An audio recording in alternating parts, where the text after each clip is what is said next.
Lecteur, lectrice, bonjour. Gracieuse Robert en ligne, une autrice hybride mi-auto-éditée, mi-éditée pour te faire un retour de lecture de Nos étoiles contraires de John Green. Donc bien sûr c'est à l'envers, mais on verra ça sur la petite photo pour le voir à l'endroit. Alors, d'habitude je lis le résumé, mais là je ne l'ai pas sous la main parce que même si j'ai le bouquin, j'ai pas le résumé derrière parce que j'ai des commentaires assez dithyrambique sur le bouquin. Donc on va faire autrement pour cette fois. On a une petite note de l'auteur. Plus qu'une note de l'auteur, il s'agit d'une simple petite précision. Ce livre est une œuvre de fiction. Ni les romans ni les lecteurs ne gagnent à ce que l'on cherche à savoir si des faits réels se cachent derrière une histoire. Ce genre de tentative sape l'idée que les histoires inventées peuvent avoir de l'importance, ce qui est pourtant un des postulats fondamentaux de notre espèce. Je compte sur vous pour ne pas l'oublier. Voilà, ça c'est dit. Donc au niveau de l'histoire, c'est un roman qui est écrit pour les ados. Personnellement, j'ai pas trouvé que c'était qu'à destination des ados. Voilà, moi je suis une grande madame, et pas uniquement par la taille, par l'âge aussi. Et oui, le vocabulaire est un peu plus simple, mais c'était une histoire qui est fort bien écrite et qui peut aussi faire appel à l'ado que nous avons été et qui peut résonner fortement en nous. Parce que donc au niveau de la partie narrative, c'est l'histoire de Hazel. Alors c'est Hazel Grace qui raconte, qui a 17 ans et qui raconte sa maladie, son cancer et son quotidien de malade. Elle rencontre un jeune garçon, Augustus, de son âge, dans un groupe de parole. L'action se passe aux États-Unis. Alors je ne sais plus si on a le nom de la ville exacte, mais ça n'a pas vraiment d'importance. Et de toute manière, comme disait l'auteur, que ça se passe aux États-Unis ou ailleurs, ça n'a pas particulièrement d'importance dans le récit. Le sujet de l'œuvre, c'est la maladie, difficile et injuste chez les enfants ou les adolescents, parce que c'est vrai qu'on s'attendrait plus à avoir des personnes plus âgées malades, ou des personnes qui ont déjà bien vécu, qui sont malades, et on se dit, il a un certain âge, il est malade, c'est normal. Mais quand, par exemple, c'est une jeune fille de 17 ans qui a un cancer des poumons, là, on se dit, ouais, ça bloque un peu, quoi. Ou un jeune garçon de 17 ans qui a eu un cancer et qui a perdu sa jambe et qui est en rémission. Voilà, c'est vrai que le point de vue est complètement différent. Et donc, on parle aussi du courage de ces enfants ou de ces ados pour affronter la maladie au quotidien et pour aussi continuer à vivre comme ils peuvent, parce que c'est en plus l'âge où on fait plein de trucs, on fait plein d'expériences et tout, eux ne peuvent pas. Et il y a aussi l'idée de comment faire pour leur donner de l'espoir ou prolonger leur vie, ne serait-ce que de quelques jours. Parce que par exemple, dans le cas de Hazel Grace, elle utilise un médicament qui s'appelle le phalanxifor. Alors, ne cherchez pas, il n'existe pas. L'auteur le dit lui-même dans les remerciements. C'est un nom qu'il a inventé. Mais il a donné le nom d'un médicament pour dire, voilà, c'est... sans trop spoiler, c'est un peu ce qui maintient Hazel Grace en vie et ce qui lui permet de bloquer la maladie et qu'elle continue sa vie comme elle le peut. Voilà. Le truc, c'est que quand le cancer a décidé de rester ou de gagner du terrain, on peut faire ce qu'on veut, c'est lui qui gagnera à la fin. Voilà, je n'en dirai pas plus pour ne pas non plus trop raconter le roman. Je suis pas très à l'aise avec ce livre parce que j'ai moi-même perdu des membres de ma famille du cancer et on s'est aperçu que la maladie, une fois qu'elle est installée, si elle a décidé d'entraîner la personne, elle l'entraînera.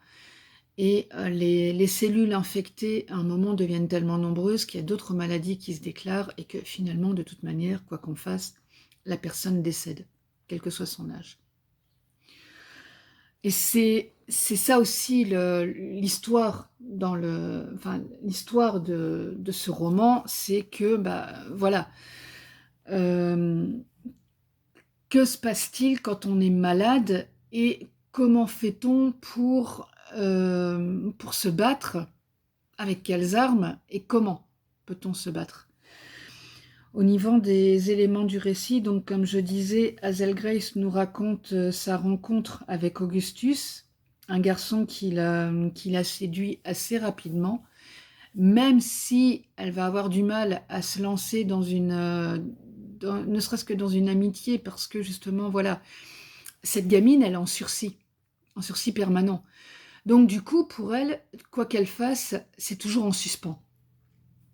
Et c'est ça qui est un peu difficile à vivre. Et c'est vrai que, enfin, moi qui suis une lectrice qui s'attache énormément aux personnages, régulièrement, je me dis, mais c'est vrai, ma cocotte, ouais, je te comprends, quoi. Enfin, il y avait des moments où je me disais, bah ouais, c'est vrai que, personnellement, à sa place, qu'est-ce que j'aurais fait? Et donc, Augustus lui montre une autre vision de la vie.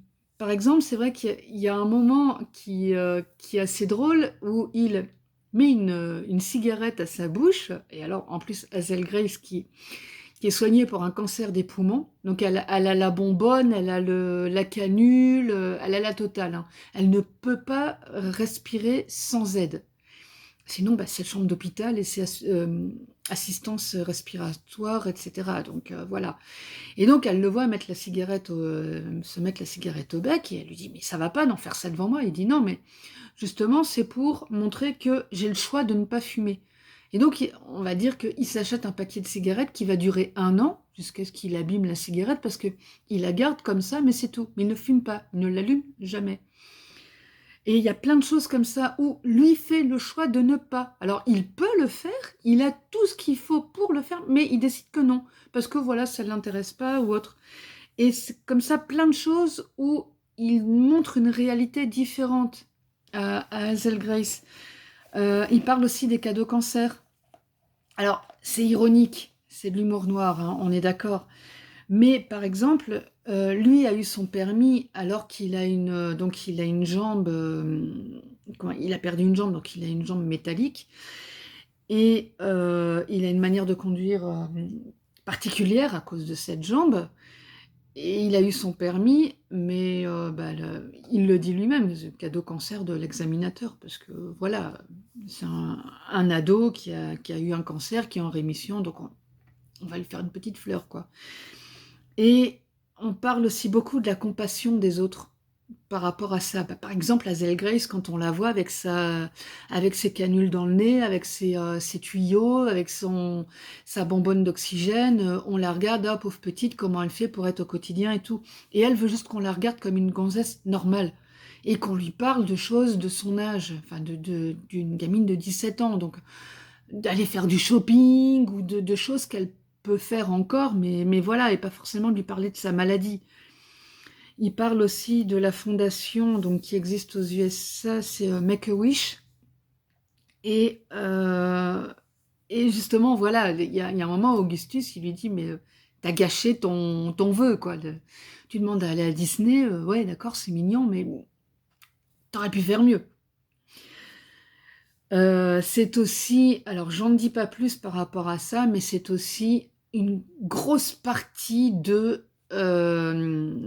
livre, c'est s'il ne te restait qu'un dernier vœu à faire et après tu meurs, que décides-tu de faire? C'est un livre très très poignant, hein. Comment?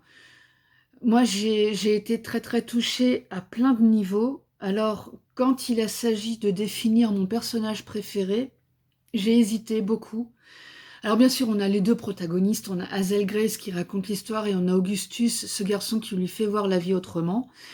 Je pense que si on met, on va dire, 10 lecteurs qui ont lu le même bouquin et qu'on leur demande quel est ton personnage préféré, à mon avis, Hazel Grace ou Augustus vont gagner soit l'un soit l'autre je penche un peu plus pour Augustus à mon avis, mais soit. Et moi, c'était plus les parents, notamment sa maman qui a arrêté de travailler pour s'occuper d'elle, qui connaît sa maladie sur le bout des doigts, parce que bah, c'est elle qui gère tout le quotidien, qui, dès qu'elle l'entend crier ou quoi, elle arrive tout de suite pour l'aider, c'est elle qui la suit dans les traitements, aux hôpitaux, etc., etc. C'est elle qui est en contact permanent avec les médecins quand il y a besoin. Voilà, c'est son infirmière, quoi, hein, faut le dire clairement.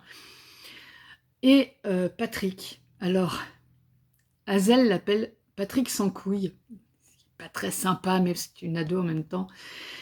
Et donc, il a eu un cancer des testicules et il a été opéré et donc on lui a retiré. Et il anime un groupe de parole avec des ados où il raconte à chaque début de réunion son aventure pour dire, regardez, moi j'ai eu un cancer, j'ai été en rémission et maintenant le cancer est calmé. Parce que il faut savoir, enfin pour les gens qui ont soit été concernés, soit ont connu des personnes qui ont eu un cancer et qui, heureusement pour elles, s'en sont sorties, le cancer est en rémission et par moment, la personne a un suivi où on vérifie si tout va bien et tout assez régulièrement. Mais on ne peut pas dire qu'on est complètement guéri. Il y a toujours un suivi pour vérifier que la maladie ne récidive pas. Et donc, lui, voilà, bah, il est au stade où tout va bien. Il est suivi, mais il n'a plus la maladie proprement parlée. Et donc, il anime ce groupe, je crois que c'est toutes les semaines, où il parle avec les gamins et il les encourage à parler par rapport à leur maladie, par rapport à leur traitement, leur quotidien, les difficultés qu'ils rencontrent, leurs victoires aussi, s'ils sont en rémission, etc. Voilà. Et à la fin, ils font une prière. Ça se passe aux États-Unis, donc ils prient Dieu à la fin de la réunion. Et ils citent les gamins qui sont partis, qui ont perdu leur combat contre le cancer. Et je trouve que cet homme a une constance et un courage assez fabuleux de revenir chaque semaine, d'animer ce groupe de parole et de s'occuper des gamins qui, par exemple, comme Hazel l'appelle le sans-couille, qui se moque de lui, alors ouvertement ou pas. Elle a un code avec des soupirs avec un autre, je ne sais plus comment il s'appelle, je crois que c'est Isaac, et il s'amuse à soupirer discrètement parce que voilà, eux, ils ont un peu l'impression que c'est tout le temps la même chose. Alors oui, c'est vrai. C'est vrai que ça peut paraître lourd, c'est vrai qu'on a peut-être envie d'entendre parler d'autre chose par moment, mais d'un autre côté, par moment aussi, ça fait du bien de voir qu'on n'est pas les seuls. Et ça fait du bien de partager avec d'autres les difficultés par rapport à la maladie, par rapport au traitement, par rapport à la situation, par rapport aux parents qui se comportent différemment. Alors si en plus on a des frères et sœurs, mais ils vont pas se comporter de la même manière avec l'enfant malade qu'avec les autres.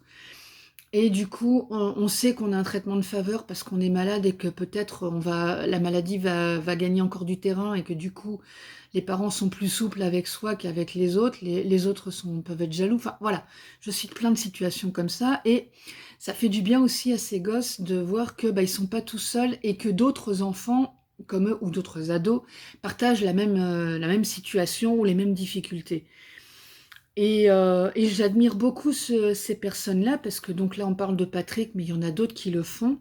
C'est comme les infirmiers qui sont en soins palliatifs, ou les infirmiers en général, en global je veux dire, hein, qui sont justement dans les hôpitaux pour enfants et qui s'occupent d'enfants malades, qui ont le cancer et compagnie. Moi j'admire ces personnes parce que ça doit être extrêmement dur et moralement extrêmement dur de se battre avec des enfants et finalement de les voir mourir quand même parce que on pensait qu'ils étaient en rémission, mais non, paf, la maladie reprend du terrain et l'enfant meurt. Et revenir au boulot et retourner pour s'occuper de ceux qui sont encore là, waouh, chapeau quoi, vraiment chapeau. Donc voilà, rien que pour tout ça, Patrick est mon personnage préféré, que ce soit une fiction ou pas. Bon bah là, comme l'auteur le dit, John Green le dit, c'est une fiction, mais il n'empêche que ce sont des situations réelles, qu'on parle de vraies personnes qui animent des groupes de parole, on parle de vraies personnes qui ont des enfants qui sont atteints du cancer, etc. Et donc ça nous renvoie quand même à des personnes qui sont incarnées par Hazel, par Augustus, par Patrick, par les parents, les mamans qui arrêtent de travailler pour s'occuper de leurs enfants, malades, ou d'autres parents. Donc voilà. À recommander à qui? Bah, je dirais que oui, c'est vrai que c'est une histoire d'ado écrite pour les ados. Je ne sais pas si c'est vraiment écrit que pour les ados, mais en tout cas, c'est à recommander à toutes les personnes qui veulent lire ce genre d'histoire. Il dit que comment ce n'est pas c'est pas comment il a dit ça euh, que c'est une œuvre de fiction, oui, mais il y a, bien sûr, comme je disais, il y a un gros côté réaliste, donc c'est pas une autobiographie, mais par contre, voilà, il y a quand même des fortes tendances sur les parents d'enfants malades et les ados malades. Donc à recommander aux personnes qui s'intéressent à ce genre d'histoire et aux histoires aussi qui sont assez bouleversantes. J'ai volontairement zappé complètement la partie avec sa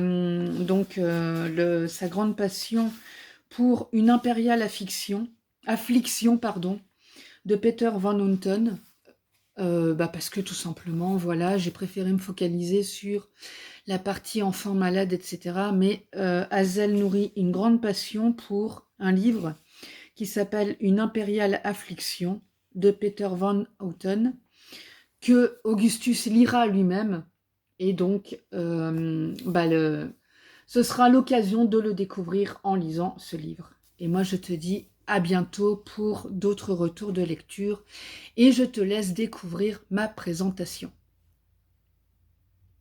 Lecteur, lectrice, maintenant que tu as bien écouté la vidéo, je vais me présenter quand même, c'est toujours utile. Gracieuse Robert, donc une autrice hybride, mi-auto-éditée, mi-éditée, qui a donc écrit Ma vie en blog 1 et 2, deux romans feel good en auto-édition, Les voyages forment la jeunesse, en auto-édition aussi, donc l'histoire d'une femme qui essaie de sauver son couple en partant en voyage, un recueil de gracieuses notices et deux récréatures, Gracieuse tribulation d'une brouette et Gracieuse tribulation d'une fourchette. Je réalise aussi des interviews d'auteurs pour vous permettre de les découvrir sous un autre angle, des horoscopes, comme tu vois, des retours de lecture. Je suis disponible sur YouTube, Instagram et Facebook sur le même nom, Gracieuse Robert, et sur mon site lesgracieusetés.fun. Et aussi, de toute manière, il est accessible par le lien gracieusrobert.com. Donc, si tu as aimé la vidéo, tu peux tu peux mettre un petit pouce bleu, la partager. Elle est aussi accessible aux personnes non-voyantes parce que de toute manière, on peut tout écouter. Activer la cloche pour suivre mes activités en mettant avec la petite fonction Instagram, avec la petite fonction pour les suivre en priorité, et me soutenir sur Tipeee ou Utip, les liens étant en description, parce que le reste de tout ça ne nourrit pas son autrice ni son assistant. Merci de ton écoute et je te dis à très vite sur un des réseaux sociaux.